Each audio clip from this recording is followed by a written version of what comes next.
I want to talk about warm banks and whether they are up and running now. They've even popped up on the Archers, you know. I want you to tell me if you go to one. I don't know how to ask these questions because I don't want to live in a world where these questions exist.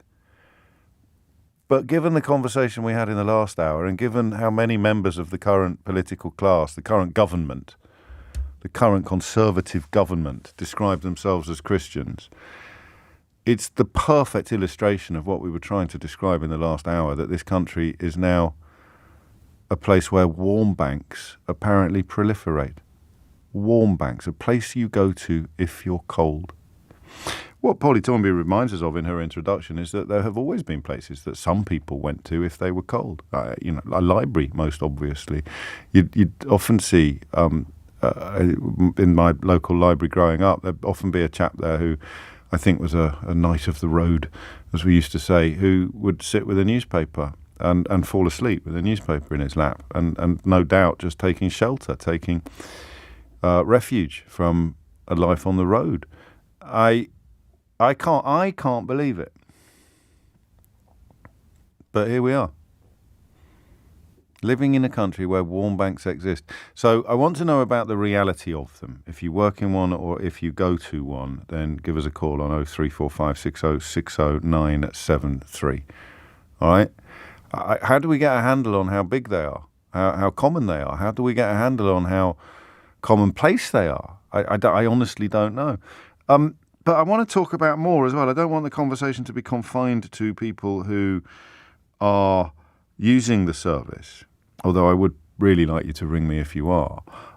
I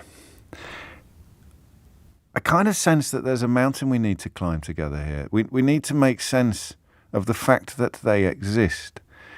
I think you'd have to now be particularly wealthy not to be noticing the energy bills, not to be noticing how much you're paying a month. And therefore it becomes very easy to understand people who can't get warm. I know there's always a little bit of callousness involved in conversations like this. There's always a little bit of...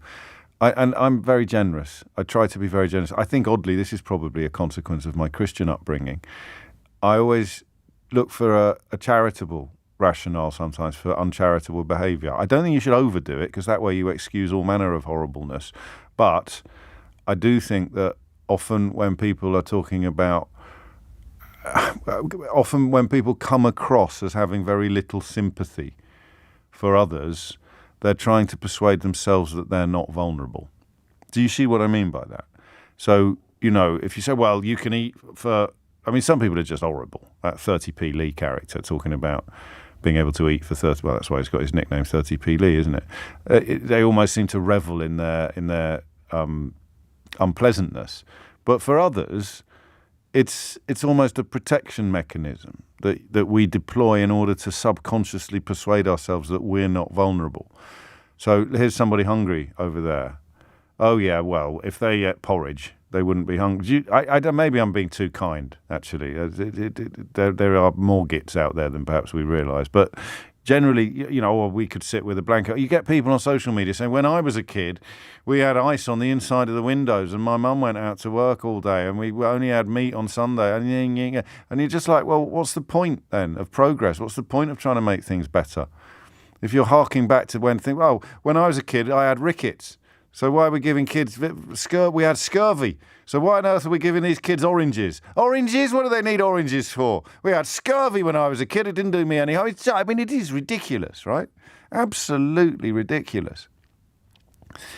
But it's not a self-protection mechanism sometimes. Sometimes it is actually just a sort of weird, vicious impulse. So I'd like to talk about that as well. I'd like to talk about the denial of suffering. I'd like to talk about the fact that if I talk about food banks or warm banks, and we will talk about both in this hour, that there is a sort of Daily Mail-shaped section of society who are desperate to claim and possibly to believe, but they're certainly desperate to claim that nobody really needs them.